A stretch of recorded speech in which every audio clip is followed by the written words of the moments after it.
Jack l'Éventreur. Jack l'Éventreur dans la zone de Whitechapel. Ça doit vous parler et vous donner à peu près une idée de où ça se situe en termes de gueule du pays. À peu près. Ça vous donne à peu près une idée de où ça se passe. Et donc Sherlock Holmes et donc Moriarty se passe à peu près dans cette timeline-là, donc dans cette tranche d'histoire où Albert Moriarty, ce premier fils de la famille du même nom, Moriarty, a un très gros problème. Il déteste l'environnement dans lequel il vit. C'est un noble qui a le cœur sur la main et qui aime venir en aide à son prochain sans faire en fait, sans se faire passer pour un saint auprès des autres en mode regardez, je suis vraiment très très gentil. Mon accent anglais est inexistant, je sais pas.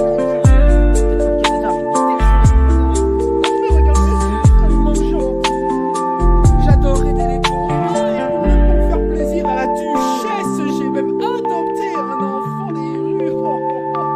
Regardez-moi, je suis un seigneur de toute beauté.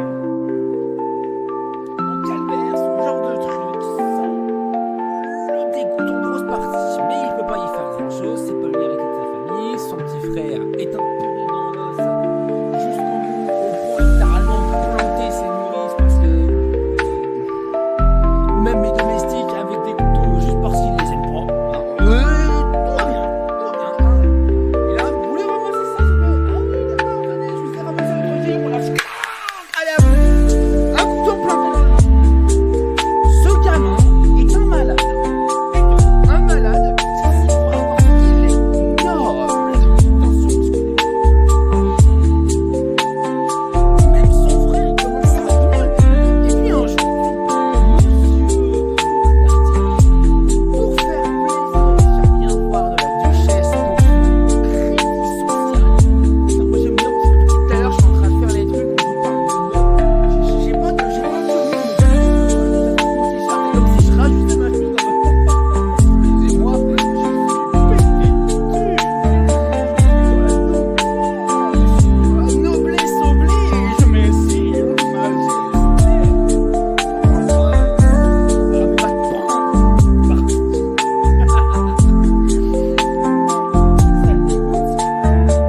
Et son père, pour faire plaisir à la duchesse, est en mode oh oui, bien sûr, je veux adopter un orphelin. Quand il revient de ce cas-là, il chape Albert, il lui fait bon, vu que tu passes ton temps là à cette école avec tes clodos là, tu m'en prends un qui a l'air à peu près éduqué, qui ressemble à peu près à quelque chose pour la street cred.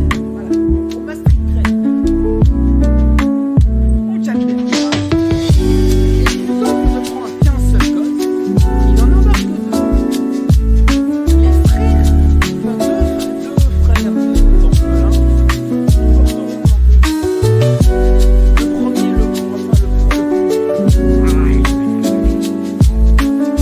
regardez, on va y arriver. Donc le plus grand des deux reprendra le nom Williams, ainsi que son frère, qui sera enfant adopté de la presse, gardera le nom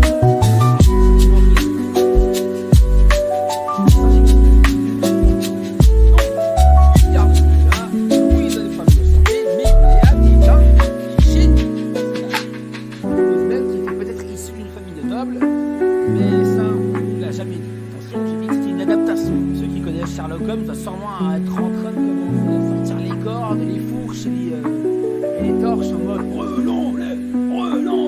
Mais calmez-vous, une adaptation, comme à chaque fois, ça reprend jamais rien de ce qui est complètement jamais tout. Parce que même une adaptation à un autre, c'est des mecs qui font n'importe quoi.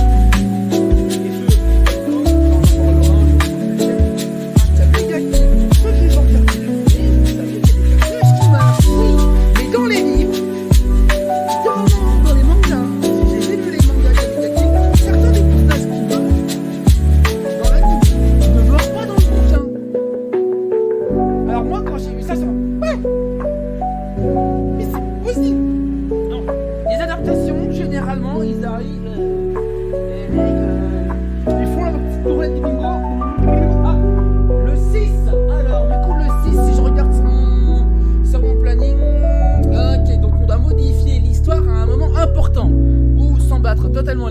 avec les écrits tout simplement originales de l'œuvre, enfin originelle.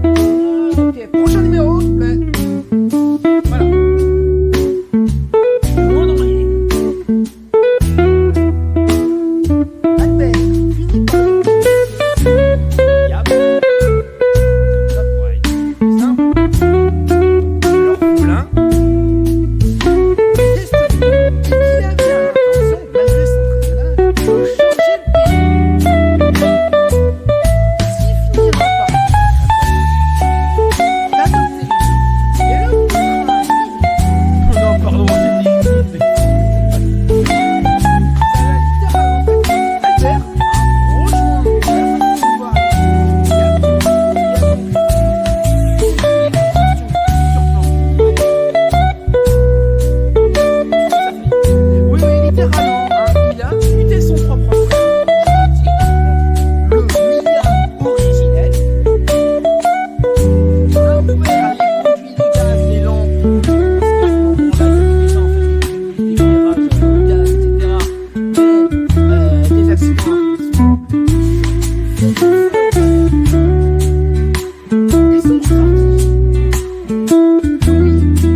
Parce que le gars il est là, il est chic, il est sympa, il est agréable, il se montre jamais condescendant. Excusez-moi monsieur, je suis un petit peu à la bourse, j'ai un client, allez-y, vous inquiétez pas, j'ai le temps, c'est pour ça que je suis là. Je suis venu en connaissance de cause. Voilà, le mec il est une crème. Et sur le premier épisode, le fils de son tailleur s'est fait kidnapper par un noble. Oui, par un noble. Lui a servi, on va dire, d'accompagnement de manière pas très catholique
Burns qui se met à chasser absolument tous les mecs de Springfield dans sa jeep, hein, et qui leur tire dessus comme ça à la chevrotine fusil à pompe, tout ça.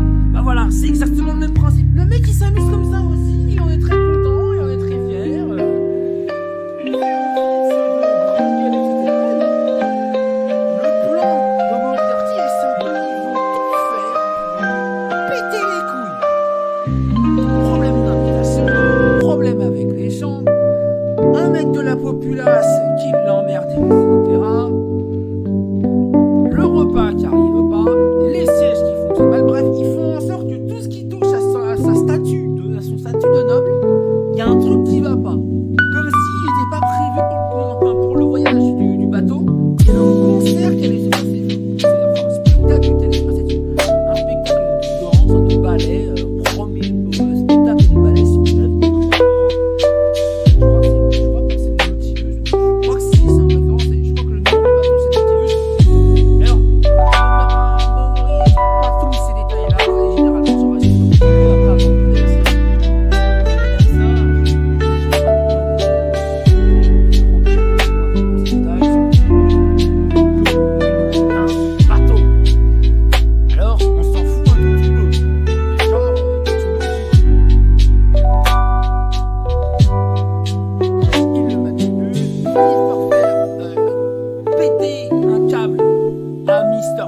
Mister Noble qui va tuer le gars.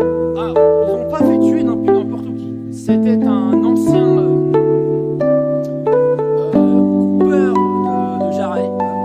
On peut dire ça comme ça. Un mec qui déjà, on va dire, il y a quelques crimes contre l'humanité et la société. Ils se sont servis de lui en fait pour pouvoir en fait le faire partir dans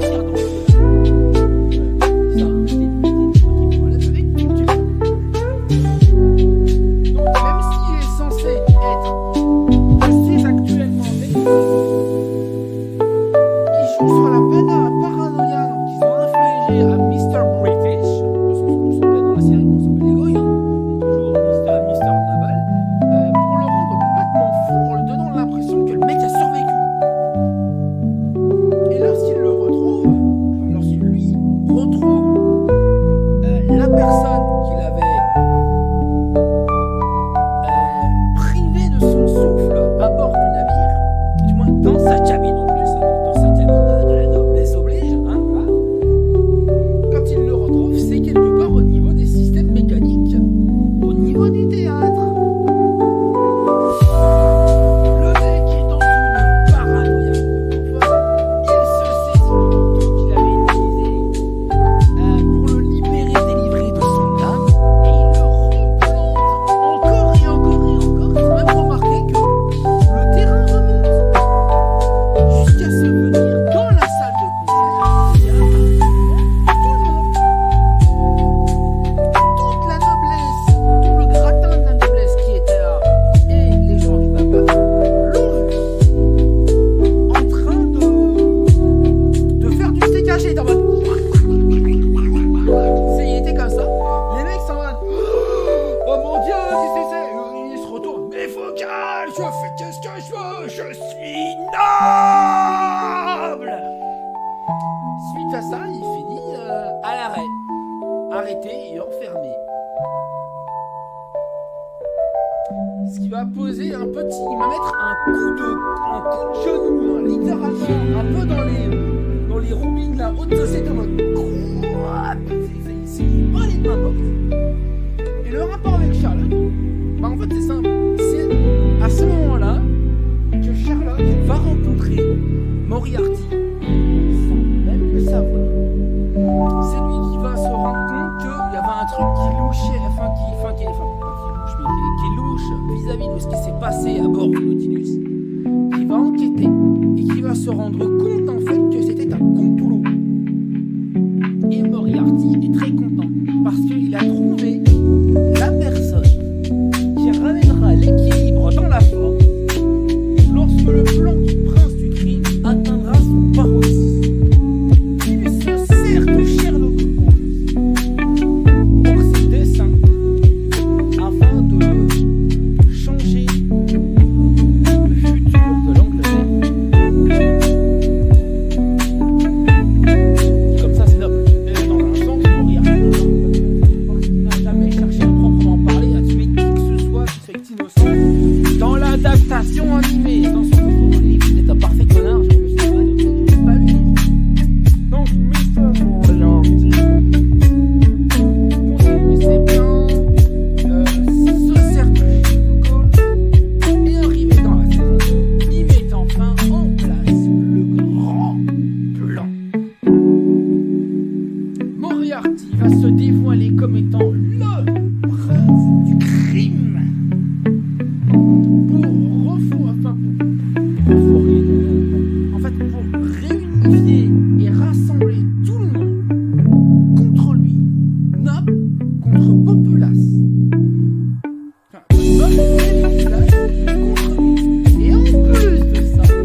explosé et flambé dans tous les sens. Hein. Londres aurait été complètement détruite. Donc on réunit tout le monde ensemble contre Moriarty et on se sert de Sherlock Holmes comme étant celui qui finira par abattre le prince du crime. Un homme qui a toujours œuvré dans le but d'aider les gens dans le besoin, les gens qui réclamaient son aide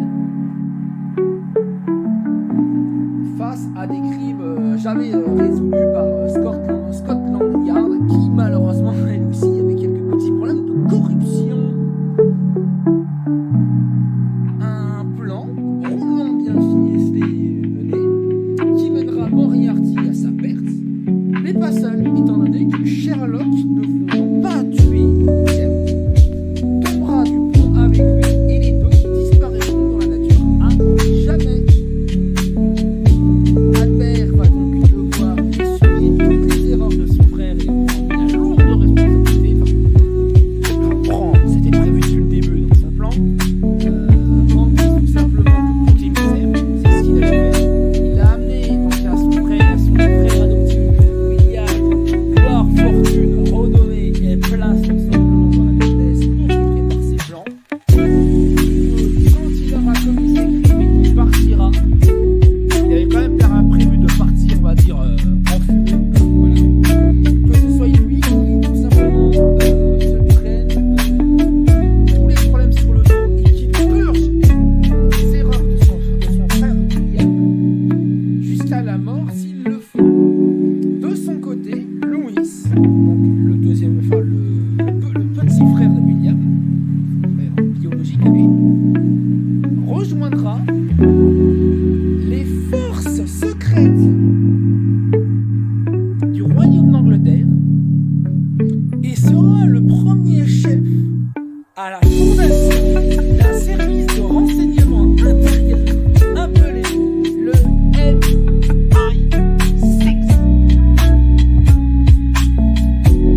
Moi à la fin quand j'ai entendu le MI6, je me suis dit wesh, James Bond, tout va bien, ouais. J'étais content de cette référence, on va dire. C'était une référence réellement voulue. Encore une fois, j'ai pas vu les livres, ça sert à rien du tout, c'est même le personnage de Louis qui existait réellement. Dans un sens, pour cette petite référence au MI6, c'est sympa. La faction de Moriarty, c'était ça. Mais en ayant réussi à provoquer un bouleversement profond tout simplement dans le pays, qui changera la donne par la suite. En bien, plus qu'en mal.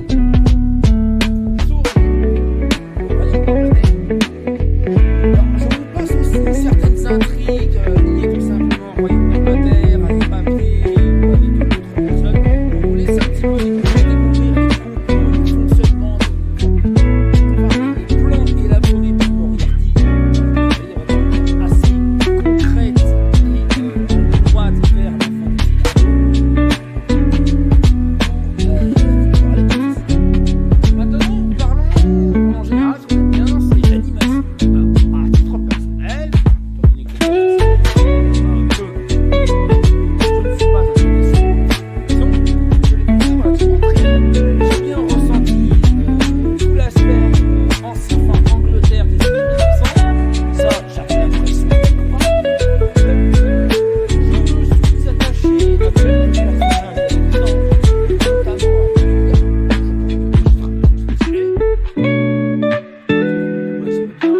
le Sherlock Holmes qui semble être un personnage issu de la populace, avec un accent marqué qui fait que tu sens qu'il vient, qu'il vient en fait des basses classes, etc.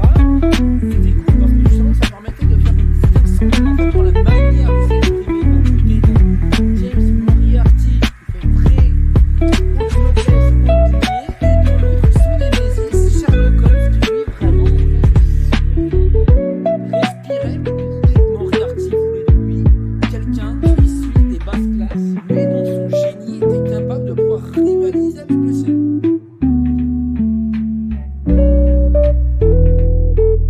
Les animations, carré. Pour moi,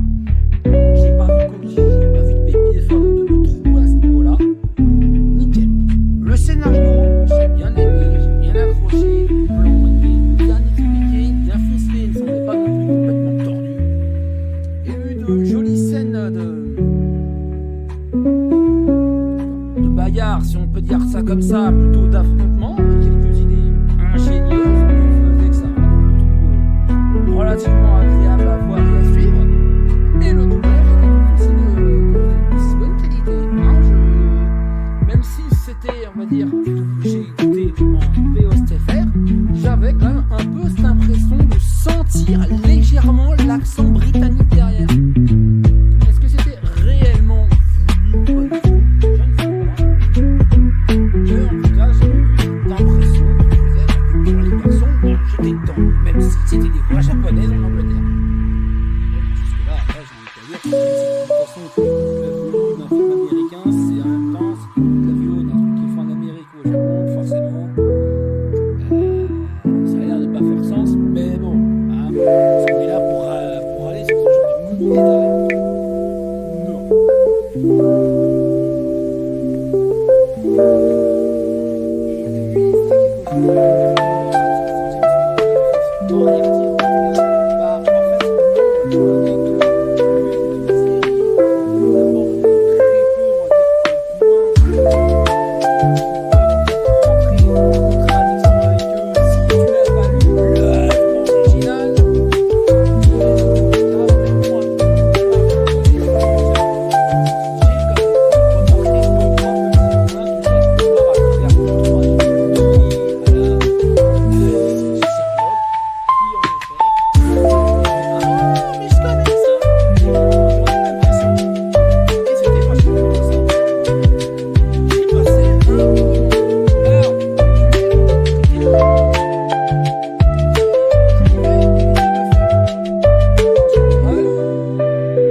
La perfection n'existe pas, que rien n'est parfait et qu'il y a toujours des erreurs quelque part, les notes qui peuvent être attribuées à 20, les séries qui peuvent se taper une note à 20 sont des séries tout simplement que j'affectionne tellement de manière purement personnelle que j'en ai plus rien à foutre de les mettre ensemble. Par exemple, si j'ai envie de vous dire Narini, j'adore tellement la série que je mets un 20 sur 20 alors que la série a des défauts, hein, c'est pas grave, c'est mon personnel.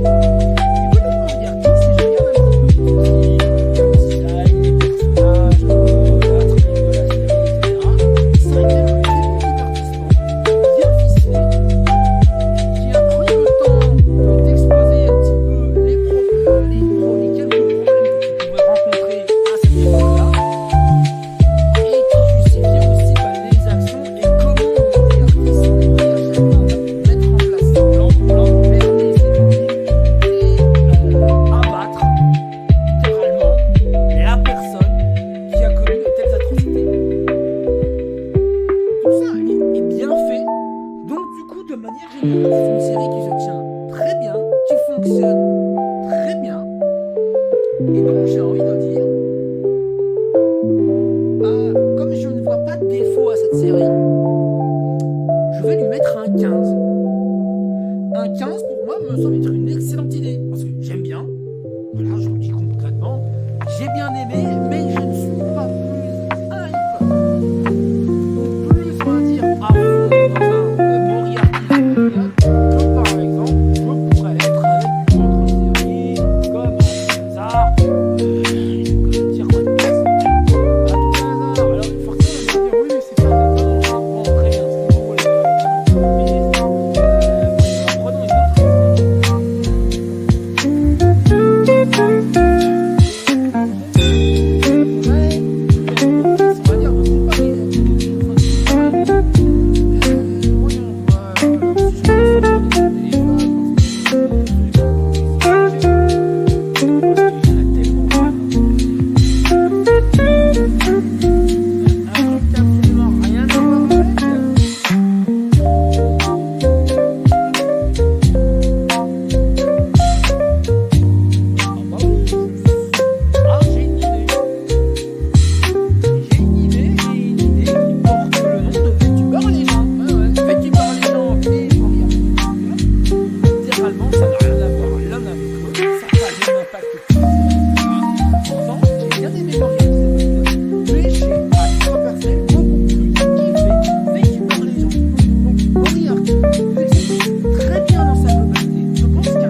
prochaine série, peut-être même un jeu, on verra bien.